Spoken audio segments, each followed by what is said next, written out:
Assalamualaikum warahmatullahi wabarakatuh. Perkenalkan, nama saya Ayudhya Rabadani dan rekan saya Ellen Elsa Febi Indayanti dan saya Ade Suryani. Kami dari kelompok 3 ingin mempresentasikan dengan judul Pemasaran dan Masyarakat, Tanggung Jawab Sosial dan Etika Pemasaran. Saya akan menjelaskan tentang pemasaran, yaitu pemasaran adalah kegiatan yang dilakukan oleh perusahaan untuk mempromosikan suatu produk atau layanan. Pemasaran ini mencakup pengiklanan, penjualan, dan pengiriman produk ke konsumen atau perusahaan.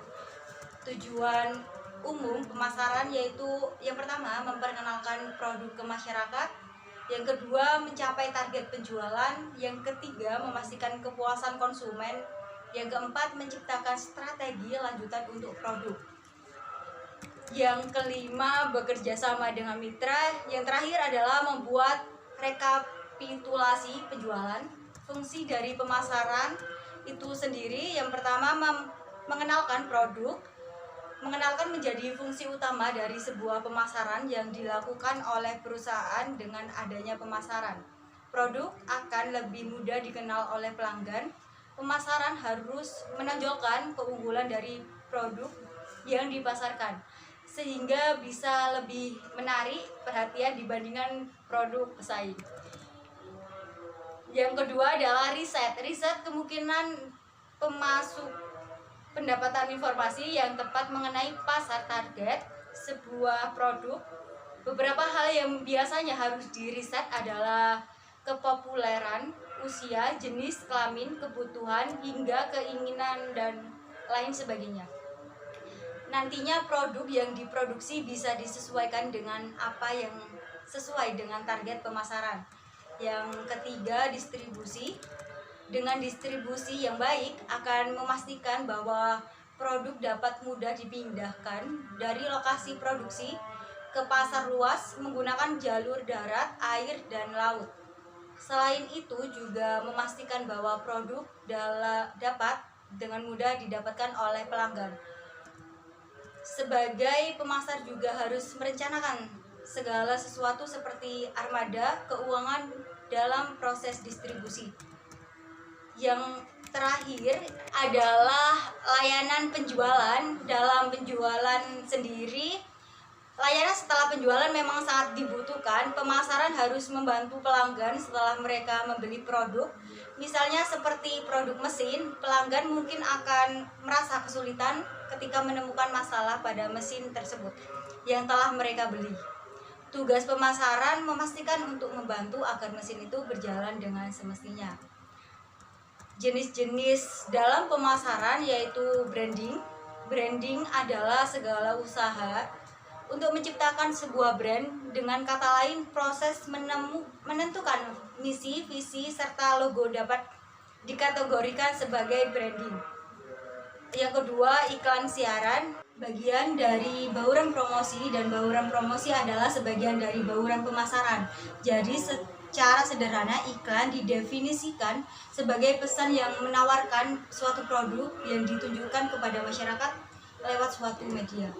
Yang ketiga yaitu multi level marketing, salah satu sistem pemasaran yang memanfaatkan pelanggan sebagai suatu jaringan distribusi.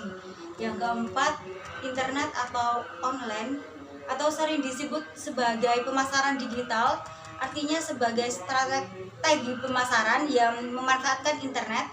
Kegiatan pemasaran untuk mendapatkan perhatian konsumen dengan memanfaatkan penjualan melalui media sosial, website, email, bahkan argumen reality. Dampak dari pemasaran terhadap konsumen individual ada terhadap konsumen individual, terhadap masyarakat secara keseluruhan. Yang terakhir adalah terhadap bisnis lain yang akan dijelaskan oleh rekan saya, Ade Suryani. Dampak pemasaran terhadap konsumen individual, yang pertama, harga tinggi. Yang dimaksud dengan harga tinggi yakni memiliki 3 faktor yang menyebabkan tingginya harga, yakni biaya distribusi yang tinggi, biaya iklan dan promosi yang tinggi, serta markup yang berlebihan. Yang kedua, penipuan atau praktek curang. Pemasar kadang-kadang dituduh melakukan praktek menyesatkan yang membuat konsumen mempercayai bahwa dirinya akan mendapatkan nilai lebih daripada yang bisa mereka dapatkan. Praktek menyesatkan dibagi dalam 3 kelompok, yaitu penetapan harga, promosi, dan kemasan. Yang ketiga, pemaksaan penjualan dengan adanya tekanan. Wiraniaga kadang-kadang dituduh melakukan pemaksaan penjualan dalam artian membujuk orang untuk membeli barang yang tidak pernah mereka pikirkan untuk mereka beli. Yang selanjutnya yakni produk yang tidak bermoral, berbahaya, atau tidak aman. Kritik lainnya menyoal kualitas atau fungsi produk yang buruk. Kritik yang pertama perihal betapa seringnya produk tidak dibuat dengan baik dan pelayanan tidak dilakukan dengan baik. Kritik kedua bahwa banyak produk yang hanya menghantarkan sedikit manfaat atau produk itu mungkin saja berbahaya.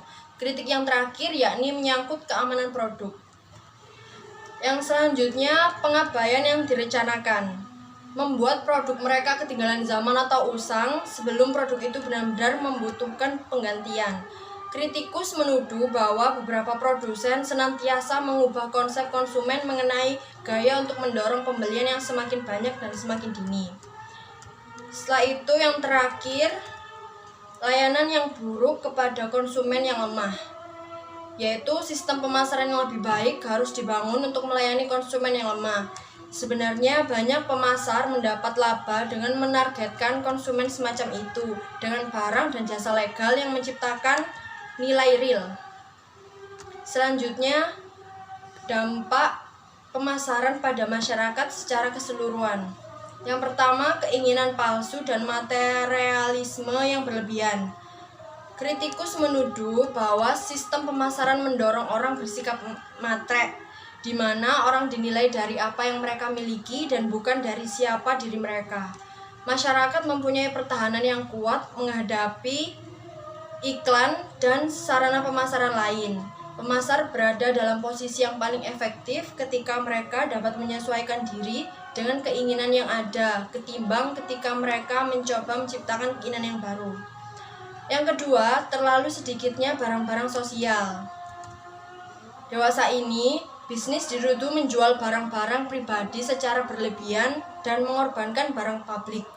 Ketika barang pribadi meningkat, diperlukan lebih banyak layanan publik yang sebelumnya tidak tersedia. Sebagai contoh, peningkatan kepemilikan mobil, yaitu barang pribadi, memerlukan lebih banyak jalan raya, pengawasan lalu lintas, tempat parkir, dan layanan polisi. Yang terakhir ada terlalu banyak kekuatan politik atau polusi budaya. Yang dimaksud yaitu kritik lainnya, yakni bahwa bisnis memanipulasi terlalu banyak kekuatan politik. Pengiklan dituduh memegang terlalu banyak kekuasaan atas media massa, sehingga membatasi kebebasan media melaporkan berita secara mandiri dan objektif. Yang terakhir yaitu dampak pemasaran pada bisnis lain. Ada akuisisi pesaing, yakni akuisisi kadang-kadang bisa berdampak baik bagi masyarakat. Perusahaan yang melakukan akuisisi biasanya mendapat skala ekonomis yang menyebabkan penghematan biaya dan penurunan harga. Yang kedua ada praktek pemasaran yang menciptakan hambatan untuk masuk. Dan yang terakhir, praktek pemasaran kompetitif yang tidak adil. Untuk materi selanjutnya akan dijelaskan oleh rekan saya, Ellen. Tindakan warga negara pada publik masyarakat untuk mengatur pemasaran, yaitu ada konsumerisme, yaitu gerakan warga negara dan badan pemerintah yang terorganisasi untuk meningkatkan hak dan kekuatan pembeli dalam hubungannya dengan penjual.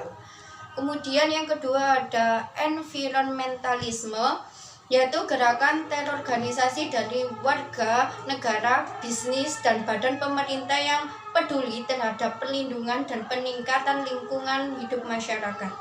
Yang ketiga ada tindakan publik untuk mengatur pemasaran. Selanjutnya, tindakan bisnis menuju pemasaran yang bertanggung jawab secara sosial.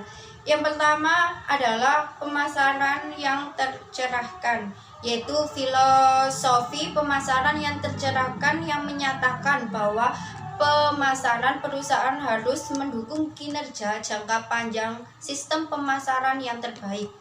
Yang kedua, pemasaran yang berorientasi konsumen. Pemasaran yang berorientasi konsumen berarti bahwa perusahaan harus memandang sudut pandang konsumen. Perusahaan harus bekerja keras dengan merasakan, melayani, dan memuaskan kebutuhan kelompok pelanggan tertentu. Yang ketiga, pemasaran nilai pelanggan. Menurut prinsip pemasaran nilai pelanggan, perusahaan harus menempatkan sebagian besar sumber dayanya untuk berinvestasi dalam pemasaran yang membangun nilai pelanggan. Yang keempat, pemasaran inovatif.